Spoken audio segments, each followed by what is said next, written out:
Screen पर बड़ी खबर, इलाहाबाद उपचुनाव की तारीख का ऐलान हो गया है। बड़ी जानकारी आपकी टीवी स्क्रीन पर। तो सियासी सरगर्मियां प्रदेश की लगातार बढ़ गई है। इलाहाबाद में 30 अक्टूबर को वोटिंग होगी। तो बड़ी जानकारी आपकी टीवी स्क्रीन पर। तमाम राजनीतिक दलों को इलाहाबाद की उपचुनाव की तारीखों का बेसब्री से इंतजार था। चुनाव आयोग ने उपचुनाव की घोषणा कर दी है। तो बड़ी जानकारी आपकी टीवी स्क्रीन पर। 2 नवंबर को आएंगे उपचुनाव के नतीजे। तो वोटिंग कब होगी और नतीजे कब आएंगे, लगातार आपकी टीवी स्क्रीन पर इस संबंध में खबर फ्लैश हो रही है। तो बड़ी जानकारी हम आपको बता दें, इलाहाबाद उपचुनाव की तारीख का ऐलान कर दिया गया है। चुनाव आयोग ने इस तारीखों का ऐलान किया है। इलाहाबाद में 30 अक्टूबर को वोटिंग होगी। तो जाहिर सी बात है कि तारीखों के ऐलान के बाद प्रदेश में सियासी गर्मियों का उफान पर जाना लाजमी है, स्वाभाविक है। तो चुनाव आयोग ने उपचुनावों की तारीखों का ऐलान कर दिया गया है। तो 2 नवंबर को उपचुनाव के नतीजे आएंगे। तो इलाहाबाद उपचुनाव की तारीख का ऐलान कर दिया है और इस उपचुनाव को लेकर तमाम राजनीतिक दल पहले से ही पूरी तरह से नजर अपने टिकाए हुए थे कि चुनाव आयोग आखिरकार इलाहाबाद उपचुनाव की तारीखों का ऐलान कब करेगा। हालांकि आपको बता दें, जो तमाम विपक्षी पार्टियां हैं, तमाम राजनीतिक दल हैं, तमाम सियासतदान हैं, वो प्रदेश सरकार को घेरने का कोई भी मौका नहीं छोड़ते थे। उनका ये साफ तौर पर कहना था और सीधे तौर पर ये आरोप था कि सरकार इलाहाबाद का उपचुनाव कराने से डर रही है, क्योंकि उनको पता है प्रदेश में किसान गुस्साए हुए हैं, आक्रोशित हैं और नतीजे उनके खिलाफ होंगे। इसलिए इलाहाबाद उपचुनाव का जो वोटिंग की तारीख है उसकी घोषणा नहीं की जा रही है। तो इस मसले को लेकर प्रदेश में सियासी गर्मियां पहले से ही उफान पर रही हैं और इस मसले को लेकर टीका टिप्पणियों का दौर भी हमने देखा है। इस खबर पर ज्यादा जानकारी के साथ मेरे सहयोगी रवि कालीरमन जुड़ गए हैं। रवि कालीरमन, इलाहाबाद उपचुनाव की तारीखों का तमाम राजनीतिक दल बेसब्री से इंतजार कर रहे थे और अब जाहिर सी बात है कि प्रदेश में सियासी गर्मियां उफान पर हो जाएंगी।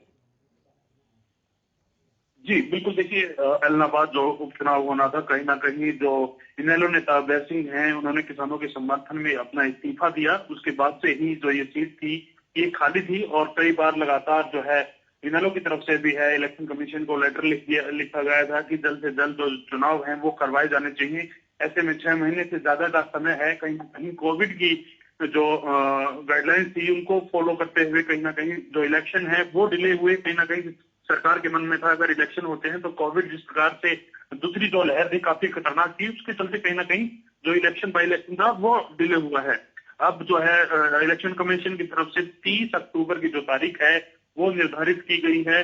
कहीं ना कहीं जिस प्रकार से विपक्ष लगातार आरोप लगाता रहा था कि सरकार जिस प्रकार से देरी कर रही है, कहीं ना कहीं इलेक्शन से बचने का प्रयास कर रही है, तो ऐसे में अब जो है वो फाइनल हो चुका है। 30 अक्टूबर को जो इलेक्शन है वो होंगे और जो इसकी काउंटिंग है वो 2 नवंबर को होगी। कहीं ना कहीं जो इलाहाबाद इलेक्शन है 30 अक्टूबर को होंगे और इसकी मैं कुछ एक डिटेल्स और आपको के साथ साझा करूंगा।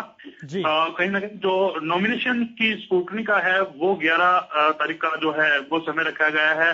लास्ट डेट ऑफ नॉमिनेशन जो है वो 8 अक्टूबर रखी गई है कि नॉमिनेशन का आपका जो टाइम है वो 8 अक्टूबर रहेगा और स्क्रूटनी जो है वो 11 अक्टूबर तक हो सकती है। इसके बाद जो कैंडिडेट विड्रॉल करना चाहते हैं, अपना नामांकन वापस लेना चाहते हैं, उनके लिए 13 अक्टूबर जो है तारीख रखी गई है और 30 तारीख को जो है वोटिंग होगी और 2 नवंबर को काउंटिंग होगी। तो ये तमाम तरह का शेड्यूल है जो इलेक्शन की तरफ से जारी किया गया है।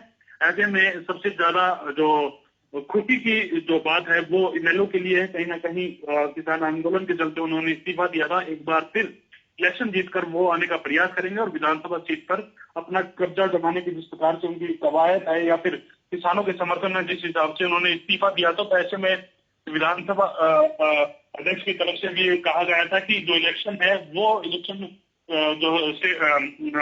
जो भारत सरकार के इलेक्शन कमीशन है उसके द्वारा कंडक्ट कराए जाने हैं। अगर जो भी सीट सुन के आता है तो उसके बाद कहीं ना कहीं एक जो सीट खाली है विधानसभा की वो पूरी हो जाएगी। अब फिलहाल विधानसभा सदस्य 89 सदस्य जो है सदन में है, कहीं ना कहीं 90 सदस्य की अपनी जो हरियाणा की विधानसभा है वो है।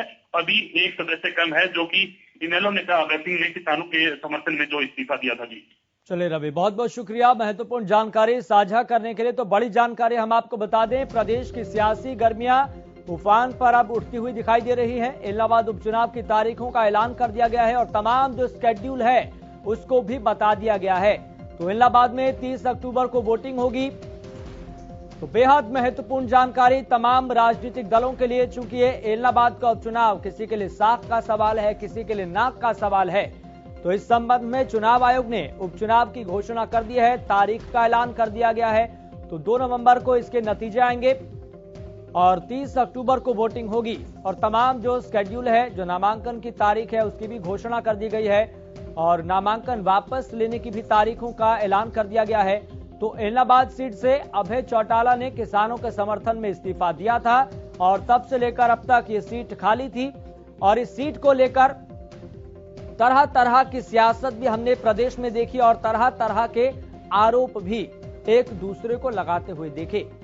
तो टीका टिप्पणियों का दौर इस सीट को लेकर भी हमने देखने को मिला। अगर बात करें यहां पर 25 सितंबर की, यानी कि चौधरी देवीलाल की 108वीं जयंती जब जेजेपी और इनेलो की तरफ से मनाई जा रही थी, तो उधर के मंच से भी एक दूसरे पर, यहां तक कि प्रदेश सरकार को भी घेरने का प्रयास इनेलो की तरफ से किया गया और ओम प्रकाश चौटाला ने सीधे तौर पर यह कहा था कि प्रदेश सरकार इलाहाबाद उपचुनाव पर कुछ एक्शन नहीं ले रही है, इलाहाबाद उपचुनाव नहीं करा रही है, क्योंकि प्रदेश सरकार को डर है, क्योंकि किसान प्रदेश में गुस्साए हुए हैं, आक्रोशित हैं, इसलिए उनके पक्ष में नतीजे नहीं आएंगे, इसलिए सरकार उपचुनाव कराने से बच रही है।